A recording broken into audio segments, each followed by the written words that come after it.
Am I the a-hole for telling my ex's friends the real reason we broke up? I'm 26 male, recently broke up with my girlfriend Lisa, 25 female, after being together for 3 years. The reason? I caught her cheating on me.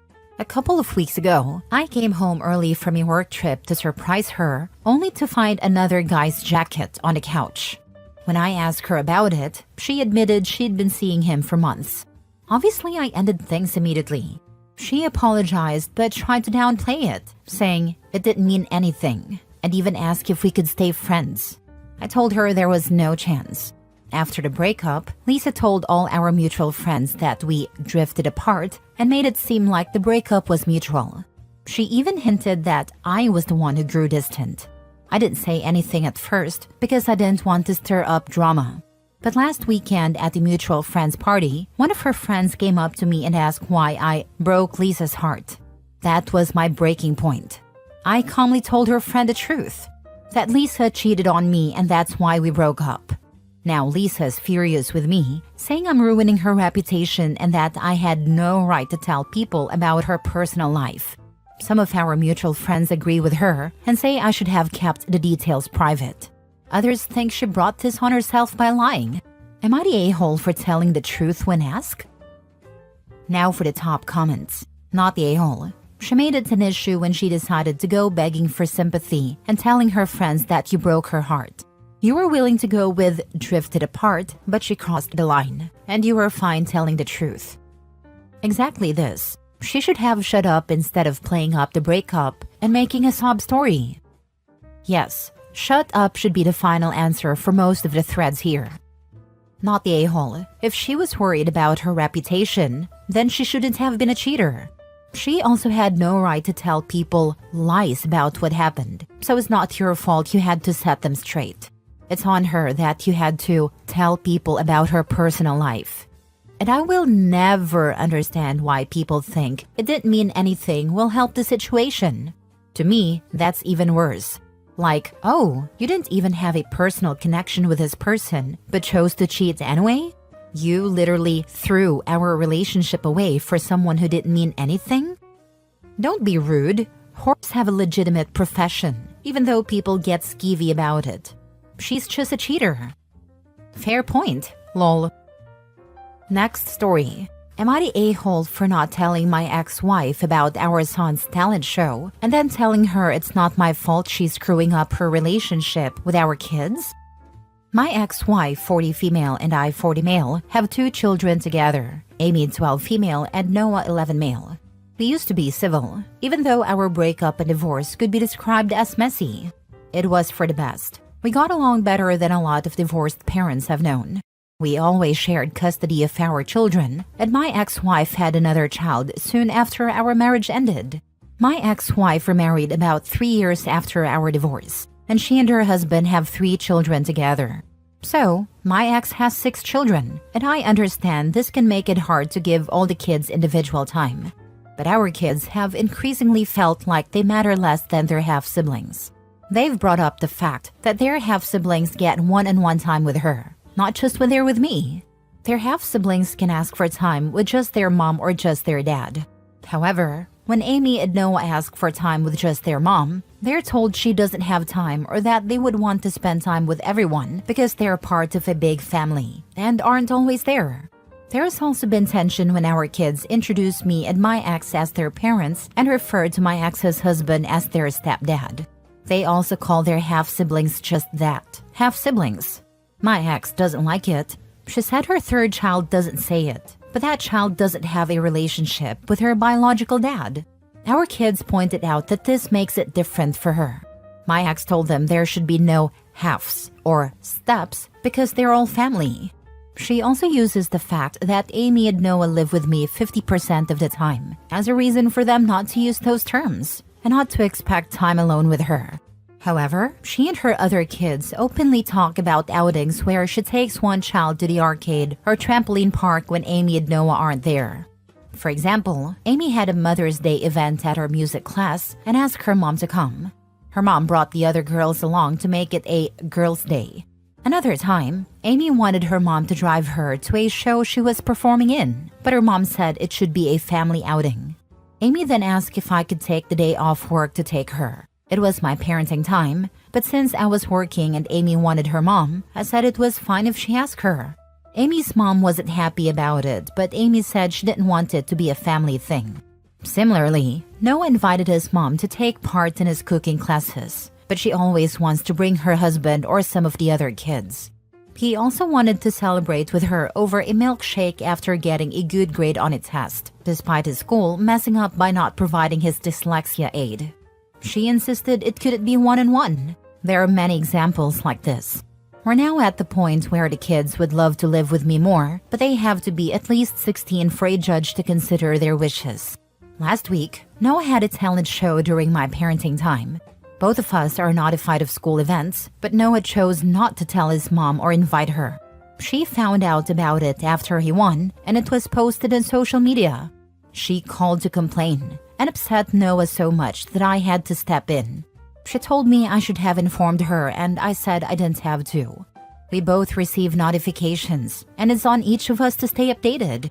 She accused me of coming between her and the kids, and I told her it wasn't my fault she was damaging her relationship with them by denying them one-on-one time.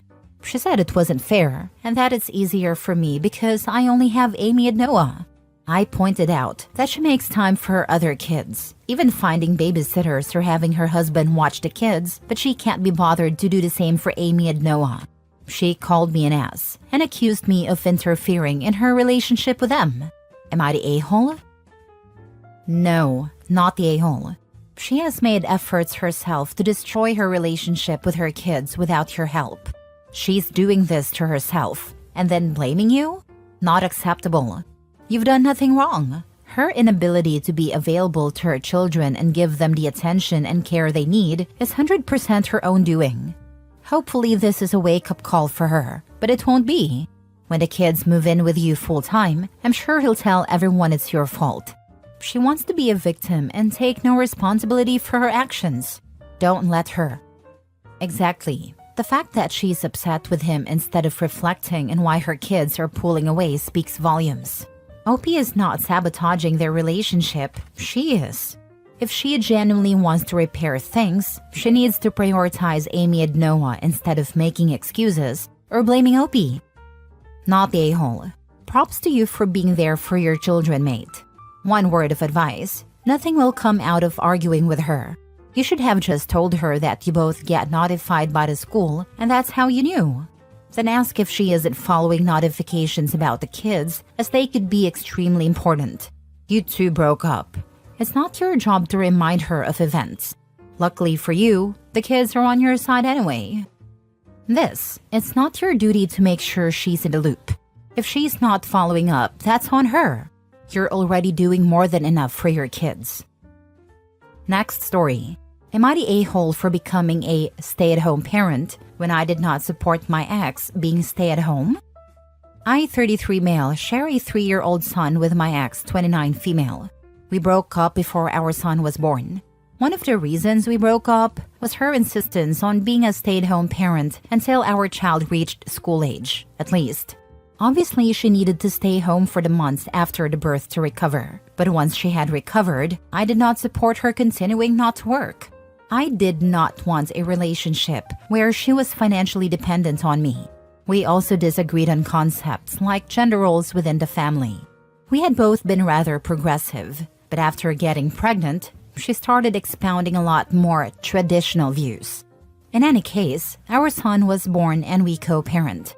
We have 50-50 custody, but I make more than my ex, so I pay health insurance, child care, and child support. Tragically, a year after my son was born, my mother was killed in an accident involving a semi-truck. My twin brother, who is a family law/divorce attorney, had one of his law school classmates look into the accident. It turned out that the semi-driver was over the federally allowed hours to drive. As you can imagine, this really affected my perspective on things. We ended up receiving a substantial settlement. I decided to take a step back from my career. I'm an accountant, and I signed a freelance contract with my firm that gives me the flexibility to spend as much time with my son as I want.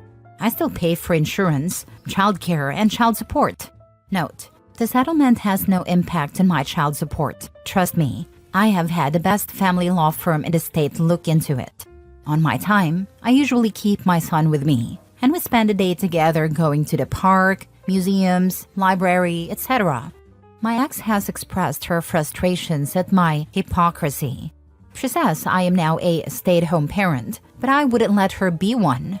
I told her the situations are different because I am not financially dependent on anyone. That was my chief concern with her being a stay-at-home parent.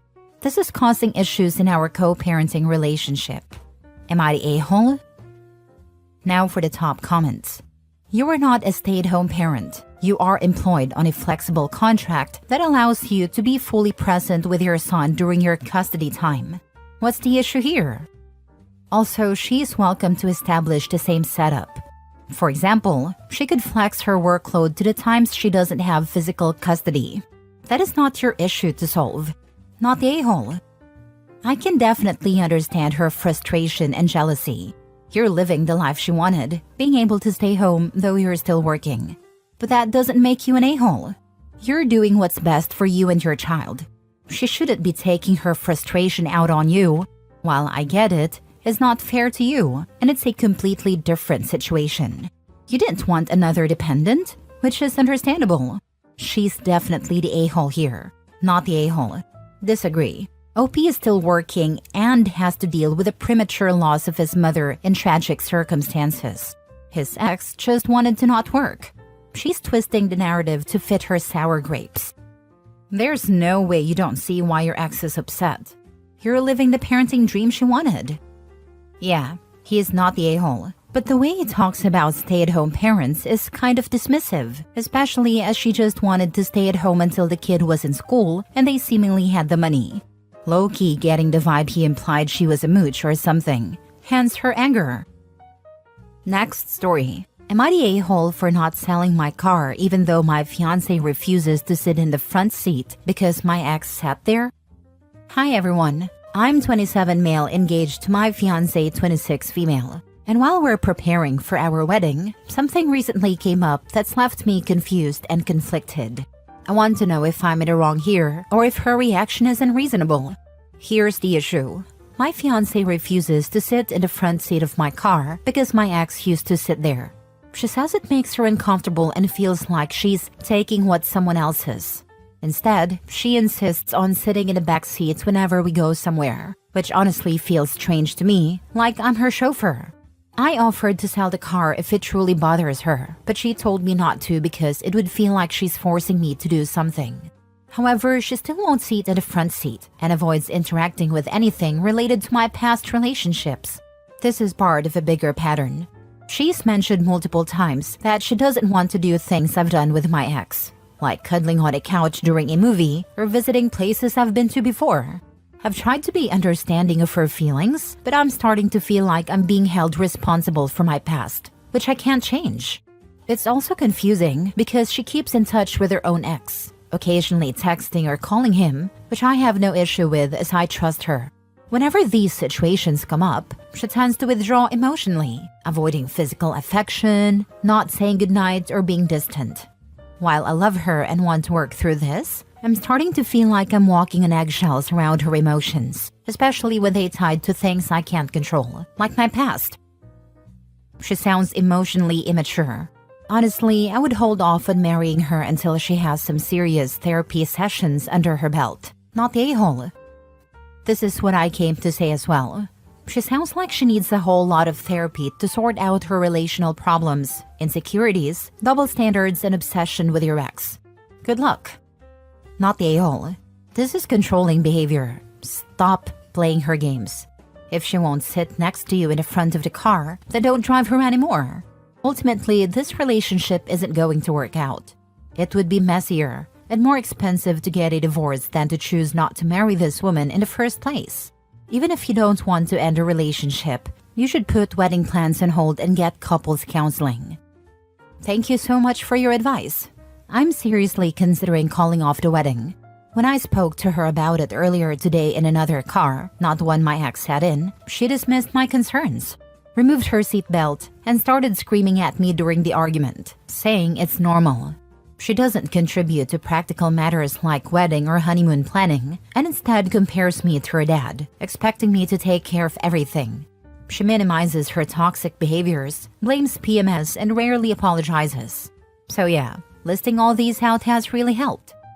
Surely you want to marry a best friend and partner, not an enemy. You're set up for disaster and your life will probably become a nightmare. Leave while you can. Last story. Am I the a-hole for refusing to let my stepfather walk me down the aisle? Backstory. My father died when I was 12 and my older brother was 17. He was practically a boy when my mother went into a depression that affected her for years. My brother stepped in and took care of us. He helped out around the house and helped me with school while my mother was getting treatment. He basically became my father figure. I didn't want him to grow up so fast, but I was just a little girl who had just been orphaned. There wasn't much I could do. Time skip. Now I'm 26 and my brother is 31. My mother got better years later and met a guy named Adam who seems really nice, but he can't have children biologically. That's why his wife separated from him years ago. The problem is, I'm getting married in 2 months, and my stepfather insists on walking me down the aisle because it would be the only chance he has to do something like that. However, I really want my brother to walk me down the aisle because no one deserves this more than him. Now half of my family's on my side, and the other half says I should go with my stepfather because my brother would look aesthetically weird next to me since we're close in age. What do? Tell everyone to go F themselves? Lose the chance to have my brother walk me down the aisle? I don't know how to talk to my mother because she isn't very mentally stable anymore. Possible relevant info. Mom 55, stepdad 55, and they've been together since I was 20. The weirdness of telling an adult you didn't even know as a kid that you want them to be a centerpiece of your wedding day is, weird. Really weird. Like you've only known this dude for a few years. That would be aesthetically weird. This is just some weird boundary stomping. I have taken your thoughts and feelings into consideration. I will be continuing with having my brother, who acted as a father to me in my formative years, walk me down the aisle. I look forward to enjoying the day and consider this conversation closed. And then shut it down. Anytime it's brought up, hand up, walk away, or don't respond to the text. Because this is just weird behavior. Not the a-hole. Honestly, it's just uncomfortable. I don't hate him or anything, but he can't idolize me as the daughter he couldn't have. That will just make things worse for everybody. I'm not trying to create drama. I'm sad. I just want everyone celebrating. I've put a lot of effort into my wedding, partly because I want to start fresh and build a family after everything that happened. But nobody besides my fiancé seems to understand that.